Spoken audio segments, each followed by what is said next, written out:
राजकीय उच्च माध्यमिक विद्यालय में एनएसएस कैंप की समापन समारोह में पहुंचे प्रदेश अध्यक्ष मोहनलाल बदोली।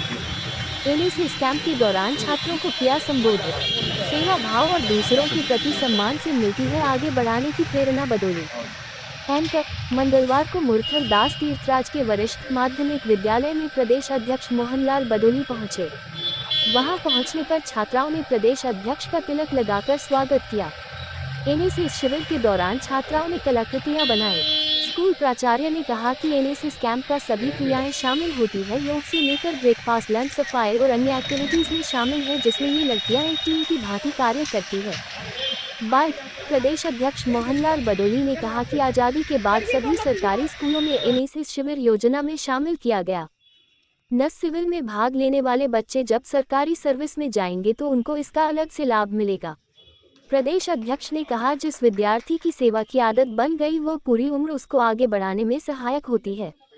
कोरोना काल के समय पूरे देश ने सामाजिक संस्थाओं के माध्यम से देश सेवा में भाग लिया, जिससे हम इस बीमारी से लड़ सके और कामयाब रहे। एनएसएस कैंप के समापन समारोह के दौरान प्रदेश अध्यक्ष मोहनलाल बदोली ने संबोधित करते हुए कहा कि मैं सुमन जी और एनएसएस कैंप के सभी टीचर साहिबान, मेरे साथ आए नरेंद्र भारती जी, भाई सुनील जी और अभी सभी पूरी टीम का मंच से नाम लिया गया था।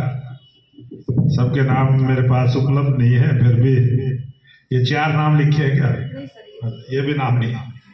आपने यहाँ जो सीखने का काम किया है, राष्ट्रीय सेवा मिशन जो है, जो भारत सरकार का एक ऐसा योजना है कि आज़ादी के बाद ये सरकारी स्कूलों में सब जगह चालू हुआ है और इसकी संख्या देश के लोकप्रिय प्रधानमंत्री नरेंद्र मोदी जब से 2014 से आए, संख्या भी बढ़ाने का काम किया है।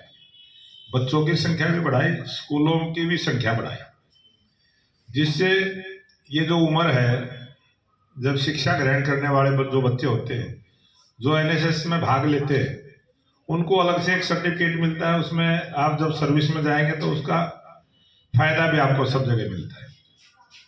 और एनएसएस का जो स्टूडेंट है जो इस प्रकार के शिविरों में भाग लेता है, वो बहुत कुछ सीखने का उसको मौका मिलता है। मुझे ऐसा विश्वास होगा कि आप भी कहीं ना कहीं गए होंगे सेवा के कार्य में, गए थे कि नहीं? तो जब आदमी की किसी भी ये ऐसे उम्र का पड़ाव है, इसमें जब जो अभ्यास करते हैं, जो आदत बन जाती है सेवा की, जिसकी आदत बन गई उस पूरे जीवन में फिर वो आदत बनी रहती है। बहुत सारे आदमी इसी एनएसएस के माध्यम से बहुत अच्छे पदों तक गए हैं, बहुत अच्छा समाज में स्थान प्राप्त किया है और समाज ने भी सम्मान देने का काम किया है।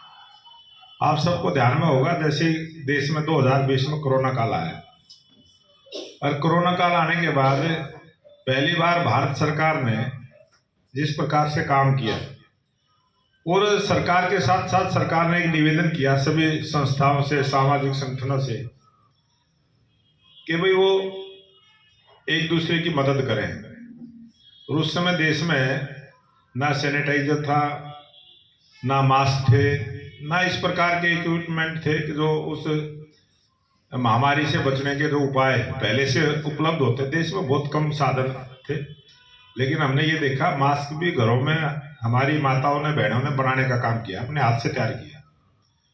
और जो लगता था कि ये बहुत बड़ा बोझ देश पे बनेगा, वो इसी प्रकार से सेवा के माध्यम से इतना बड़ा काम हुआ कि भारत ने दुनिया के जो दूसरे देश है उन तक दवाई भी पहुंचाने का काम किया, मास्क भी पहुंचाने का काम किया, सैनिटाइजर भी पहुंचाने का काम किया।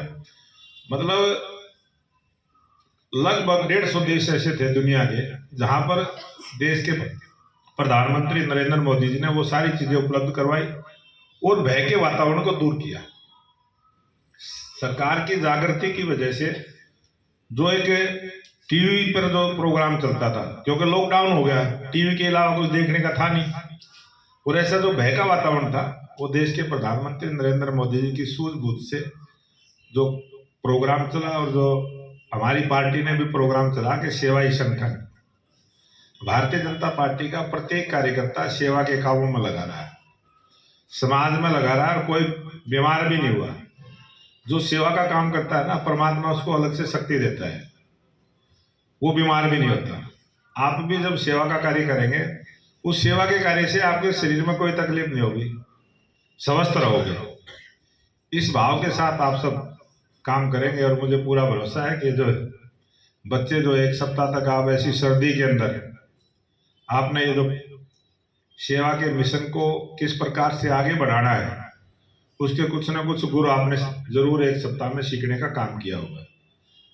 आपके मन के अंदर जो विचार थे सेवा के प्रति, वो कुछ ना कुछ बढ़ोतरी उसमें हुई होगी। आप अच्छे से इस काम को बढ़ा पाएं। और सबसे बड़ा काम जो सरकार का होता है, वो अभी जिस प्रकार से मन से मांग रखी गई शेड के बारे में, कर्मचारियों के बारे में, या जिस प्रकार से एक शौचालय बना हुआ है सरकारी आम पब्लिक के लिए, उसके बारे में इस पर ध्यान भी देंगे। और जो स्टाफ की कमी है, स्टाफ की कमी कोई यहाँ नहीं है, वो पूरे हरियाणा में है, हर जगह है।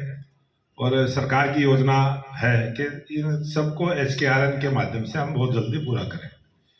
बहुत जल्दी पूरे हरियाणा में सभी स्कूलों में जिस प्रकार की सीटें खाली है, चौकीदार की है, कहीं माड़ी की है, स्वीपर की है, ये 3 प्रकार की पोस्टें तकरीबन स्कूलों में है। PN के लिए भी, स्वीपर के लिए भी, माड़ी के लिए भी, जहाँ जहाँ जितनी पोस्ट सेंक्शन है उन सबको HKRN के माध्यम से सरकार की योजना है, बहुत जल्दी भरेंगे। और हमारे लोकप्रिय मुख्यमंत्री नायब सिंह सैनी तो इसी काम में ध्यान ज़्यादा देते हैं कि ज़्यादा से ज़्यादा लोगों को इसी प्रकार के काम में किस प्रकार से जल्दी लगाया जाए। पहले ऐसे मुख्यमंत्री हैं कि शपथ लेते ही 25,000 युवाओं को रोजगार देने का काम किया। पहले ऐसे मुख्यमंत्री हैं। और उन्होंने कहा था कि जब मैं शपथ लूंगा तो पहले रोजगार दूंगा। और अब भी 2 दिन पहले भी बैठक थी इसी विषय को लेकर अधिकारियों के साथ। अखबारों में आप सबने पढ़ने को मिला होगा कि HKRN के माध्यम से और भी बहुत सारे बच्चों को रोजगार देना है। और जो 2 लाख रोजगार देने की बात हुई, उनको योजनाबद्ध ढंग से 2 लाख बच्चों को रोजगार भी देंगे। और 5 लाख युवाओं को रोजगार के जो नए अवसर मिले औद्योगिक सेक्टर बसाते हुए, जिस प्रकार का अपना खरखोदा में बसा है IIMT, उसी प्रकार से पूरे हरियाणा में 10 सेक्टर ऐसे डेवलप होंगे। एक ये होगा, 9 और होंगे। और उनमें 5 लाख युवाओं को एक औद्योगिक सेक्टर में 50,000 बच्चों को रोजगार मिलेगा। इस प्रकार की भी योजना है, बहुत जल्दी से उसको काम चल रहा है।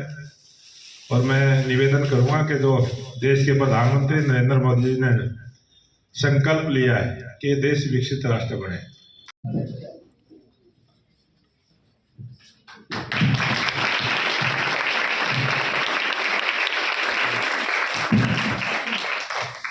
अब मैं बाकी सभी स्टाफ सदस्यों से निवेदन करूंगी कि श्री नरेंद्र